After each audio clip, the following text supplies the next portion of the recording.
Assalamualaikum warahmatullahi wabarakatuh. Kamutan kabajamtoota daawwattoota televezyiinii Hamilton oduu keenya kan guyyaa har'aatiif qabanne hangafoota isaanii dursuun kan biyya keessaa fi biyya alaa isin daawwachiifna. Oduu wajjin kan isin waliin turu an Amin Shubbiseeti. Balaa sigiga lafaatiin uumameen lubbuun namoota 80 olii darbuu hordofee guyyaa 3f gaddi labsame.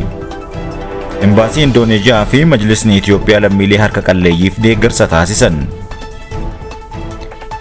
Balaa xiyyaaraa waraana Ameerikaa Iraaq keessatti mudatee miseensonni hojjettoota xiyyaarichaa keessa turan 6 lubbuun darbuun mirkanaa'eera. Kunniin hangafoota oduutii kanaa fi kanneen biroo akka ta'an isin daawwachiifnaan waliin tura. Imbaasii Indooneeziyaa fi Majlisni Itoophiyaadhaa lammiilee harka qalleeyyii ta'aniif deeggarsa kennan. Mana maree waliigalaa dhimmoota Islaamummaa Itoophiyaatti damee misoomaa kan ta'e ejensiin misooma Musliimoota Itoophiyaa imbaasii Indooneeziyaa magaalaa Finfinnee keessatti argamu waliin ta'uun namoota gargaarsi isaan barbaachisu deeggarsa iftaara Ramadaanaa taasisaniiru. Sagantaa deeggarsaa kana irratti haasaa kan taasisan itti aanaa hojii gaggeessaa ejensii misooma Musliimoota Itoophiyaadhaa Obbo Yusuf Ahmad akka jedhanitti deeggarsi kun hariiroo cimaa uummata irraa gara uummataatti gidduu Itoophiyaa fi Indooneeziyaa jiru kan agarsiisudha jedhan. Akka Obbo Yusuf jedhanitti deeggarsi kaleessaa kun fuulduratti cimee kan itti fufu ta'us dubbataniiru. Ambaasaaddarri Indooneeziyaa Itoophiyaa keessatti argamu Faayizal Sheerii Sidhaartaa gama isaaniitiin Indoneeziyaan Itoophiyaa wajjin tumsa bal'aa qabdu cimsaa dhufuu ibsanii fuuldurattis ejensii misoomaa wajjin dhimmoota waliinii irratti walitti dhufeenyaan akka hojjetan mirkaneessan. Daayirektoreetii barnootaa fi tajaajila hawaasaa kan mana maree waliigalaa dhimmoota Islaamummaa Itoophiyaa Obbo Aliyyuu Sayyid akka jedhanitti daayirektorichi fayyadamummaa hawaasa musliimaa mirkaneessuudhaaf hojii hojjechaa jira jedhan. Daayirektorichi imbaasii Indooneeziyaa ji'a kabajamaa Ramadaanaa kana keessatti deeggarsa namoota kanaaf taasisaniif maqaa mana marichaatiin galateeffataniiru. Balaa sigiga lafaatiin lubbuun namoota 80 ol darbuu mirkanaa'uu hordofee gaddi guyyaa 3 labsame. Balaa sigiga lafaa naannoo kibba Itoophiyaadhaa godina Agaamoo bakkeewwan adda addaatti mudatee lubbuun namoota hedduu darbuu hordofee gaddi guyyaa 3 labsameera. Afyaa'ii mana maree bakka bu'oota uummataa Obbo Taaggasaa Caafoo balaa sigiga lafaatiin rooba cimaa booda godina Agaamoo aanaa Gaacaa Baabbaa ganda Laakkaatti mudateen namoota 125 keessa lubbuun namoota 80 darbuu mirkanaa'eera jedhan. Reeffa namoota du'anii kan ammas barbaachi itti fufuu kan himan afyaa'iin kun manni marichaa taatee kanaan gaddullee dabalanii himaniiru. Kana hordofee akkaataa labsii alaabaa 654 muraa 2001 keewwata 2 irratti kaa'ameen alaabaan biyyatti gadi siqee akka fannifamu manni marichaa murtee akka dabarsu eeraniiru.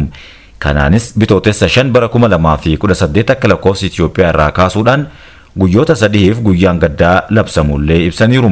Murtee kana hordofee alaabaan biyyattii guutummaa Itoophiyaa keessatti dooniiwwan Itoophiyaa imbaasiiwwanii fi koonsulaawwan mara keessatti gadi siqee akka fannifamu murtaa'uu ifoomsaniiru. Barbareen kuntaalli 90 kan summii of keessaa qabuun faalamee kan hawaasaaf raabsamuudhaaf osoo jedhu qabameera.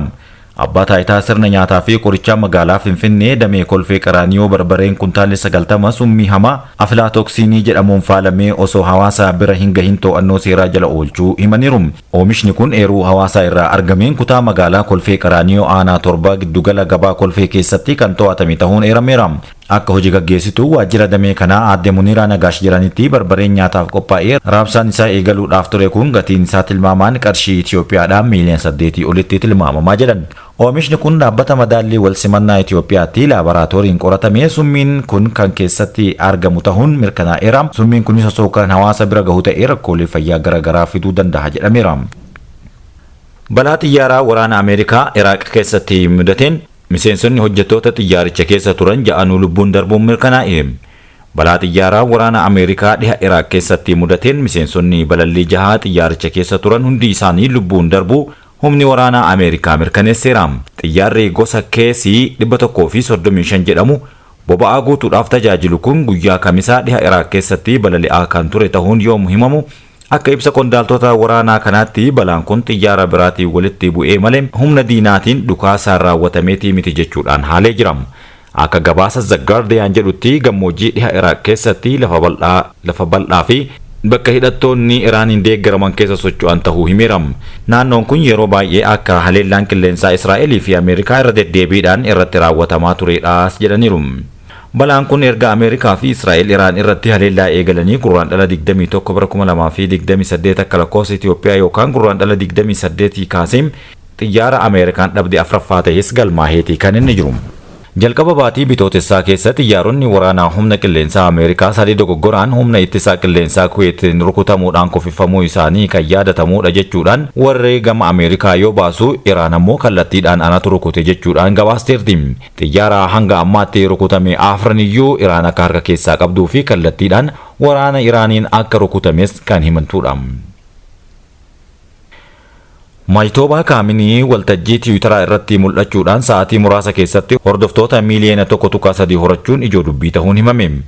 Hoogganaan Maayitooba Kaaminii erga X irratti yookaan Tiwiitara irratti mul'atanii sa'aatiiwwan muraasa keessatti hordoftoota miiliyoona 1.3 horachuun isaanii ijoo dubbii ta'uun dubbatamaa jira. Waltajjii miidiyaa hawaasaa dirree haaraa dippiloomaasii fi waldhabdee siyaasaa ta'uu isaanii kan ibsame yoo ta'u, miidiyaa hawaasaa hooggantoonni addunyaa fi qondaaltonni ol'aanoo ibsa uummataatiif kennuu irratti kallattiidhaan qunnamtii dippiloomaasiitiif fayyadamuun isaanii siyaasa idil addunyaa keessatti boqonnaa haaraa banaa jira jechuudhaan xiinxaltoonni ni himu. Keessattuu dhiheenya kana hoogganaan Iraan Maayitooba Kaaminii waltajjii X yookaan Tiwiitara irratti mul'achuudhaan isaanii yeroo gabaabaa keessatti hordoftoonni isaanii namoota miiliyoona 1.3 ol saffisaan guddachuu isaaniitiin barbaachisummaan tarsiimoo waltajjiiwwanii kana dijitaalaa hooggantoota qaba jechuudhaan himeera.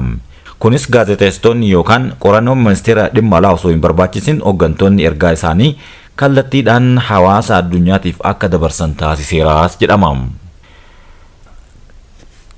Ameerikaan dhimma Iraaniif Raashiyaa fi Chaayinaa himatte. Ameerikaa fi michoonni ishee dhihaa dhimma sagantaa nikulaaraa Iraan ilaalchisee walgahii mana maree nageenyaa dhaabbata biyyoota gamtoomanii irratti Raashiyaa fi Chaayinaa wajjin waldhabbii keessa galaniiru.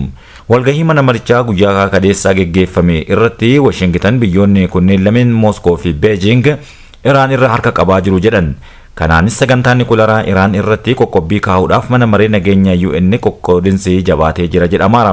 Falmiin kun kan uumame wayita Ameerikaan lola torbaan lamaan dura kan Iraan irratti jalqabdeef biyyoota kana irratti sababeeffachaa jirtutti jedhamaa jira.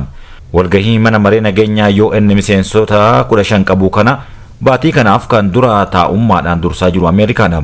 Raashiyaa fi Chaayinaan koree UN qoqqobbii Iraan irra kaa'ame hordofee fi kan koree 1737 jedhamuudhaan beekamu irratti marii taasifamu kuffisuu hin dandeenye. Manni maree nageenyaa yaada isaanii mormuudhaan sagalee kanneen biyyoonni 11 marii kana deeggaran yoo ta'u, 2 sagalee mormii, biyyoonni 2 ammoo sagalee osoo hin kennin hafaniiru.